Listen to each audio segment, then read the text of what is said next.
इस वक्त एक बड़ी खबर आ रही है। आम आदमी पार्टी पर एक और बड़ा संकट खड़ा हो सकता है। पार्टी के 27 विधायकों को रोगी कल्याण समिति का अध्यक्ष बनाए जाने का मामला बढ़ गया है। राष्ट्रपति ने इस मामले को दोबारा जांच के लिए चुनाव आयोग के पास भेज दिया है। ये मामला भी लाभ के पद जैसा ही है, जिसमें आपके 21 विधायक पहले ही फंसे हुए हैं। 27 की इस लिस्ट में 10 विधायक ऐसे हैं जो पहले ही संसदीय सचिव बनाए जाने के कारण विवादों में हैं।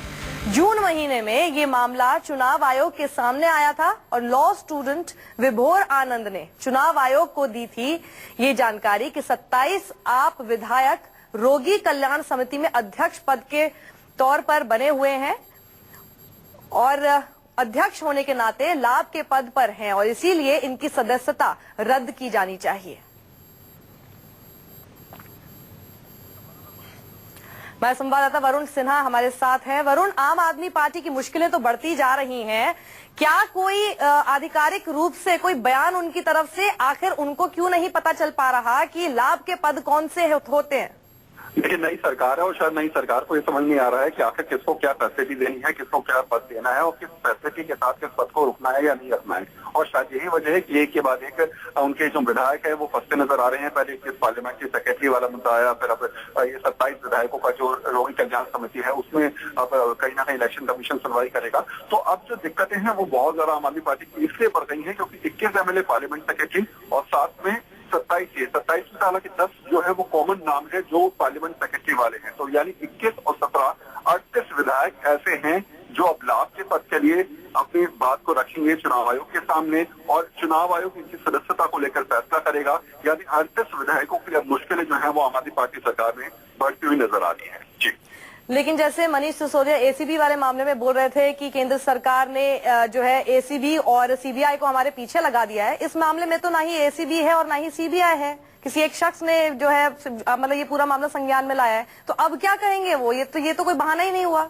देखिए, इलेक्शन कमीशन जरूर सुनवाई करेगा और इन तमाम पहलुओं पर जरूर देखेगा कि आखिर जो लाभ के पद की बातें की गई हैं, क्या उसमें गाड़ी का प्रयोग किया गया है, ऑफिस का प्रयोग किया गया है, क्या कुछ किसी को फायदा पहुंचाया गया या खुद फायदा दिया गया। जो भी पॉइंट्स रखे जाएंगे इलेक्शन कमीशन के सामने रखे गए, उन आधार पर सुनवाई की जाएगी और पार्लियामेंट सेक्रेटरी के मुद्दों के साथ, यानी पार्लियामेंट सेक्रेटरी वाली जो सुनवाई चल रही है उसके साथ साथ अभी सुनवाई को किया जाएगा। विजेंद्र गुप्ता बीजेपी की तरफ से हमारे साथ जुड़ गए हैं। विजेंद्र जी, क्या आपकी प्रतिक्रिया है? आम आदमी पार्टी की मुश्किलें बढ़ती जा रही है, एक और लाभ के पद का मामला।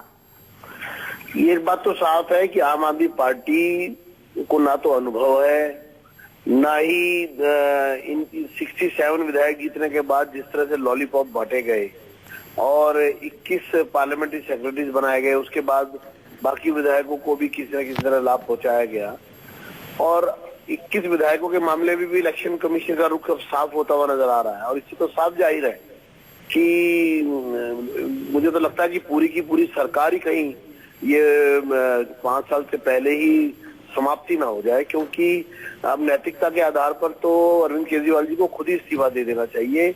जब एक तरफ राष्ट्रपति जी ने, भारत के राष्ट्रपति जी ने एक तरफ 21 विधायकों की सूची भेजी थी और अब 27, यानी कि एक बात मैं आपको स्पष्ट कर दूं, इन 27 विधायकों में 10 ऐसे विधायक भी हैं जो संसदीय सचिव भी हैं। तो इसलिए अगर देखा जाए सीधे तौर पर तो 38 विधायक ऐसे हैं जिन पर ये कार्रवाई प्रत्यक्ष रूप से होगी, क्योंकि 10 विधायक ऐसे जिनको तो 2 लाभ के पद दिए गए हैं। बिल्कुल। तो ऐसे इन 10 विधायकों को अलग से जो लॉलीपॉप दिए गए कि उनको पार्लियामेंट्री सेक्रेटरी भी बनाया गया, रोगी कल्याण समिति का अध्यक्ष भी बनाया गया, तो ऐसा क्या खास मामला था जो ये इस तरह की बंदरबाट हुई है यहाँ पर। और दिल्ली की जनता इस बात का नुकसान उठा रही है और दिल्ली की जनता पूरी तरह से इस समय सकते में है कि क्या सोचकर इन लोगों को चुना था और क्या हालात दिल्ली के बन गए। लेकिन इस बीच एक बात बताइए विजेंद्र जी, ये सब मामले आप लोगों ने क्यों नहीं उठाए थे विपक्ष में होने के नाते? क्योंकि आप लोग भी देख रहे थे कि ये तो लाभ के पद है, सीधे जैसा बता रहे 10 विधायक को तो 2-2 पद मिले हुए थे। कि आपकी जानकारी के लिए सबसे पहले इन मामलों का विरोध हम ही ने किया था जी। अगर आपको ध्यान हो, मार्च पहली जो 21 विधायकों की सूची जब पार्लियामेंट्री सेक्रेटरी को ओथ दिलाई गई तो हमने सबसे पहले मार्च 2015 में इसका विरोध किया था। उसके बाद 23 जून 2015 को जल्दबाजी में विधानसभा में एक प्रस्ताव लाया गया जिसकी शिकायत हमने राज्यपाल के पास जाकर की थी कि ये जो बिल लाया जा रहा है ये असंवैधानिक है और ये ex post facto back date से इन 21 विधायकों को ऑफिस ऑफ प्रॉफिट को रेगुलराइज करने का विधेयक लाया जा रहा है।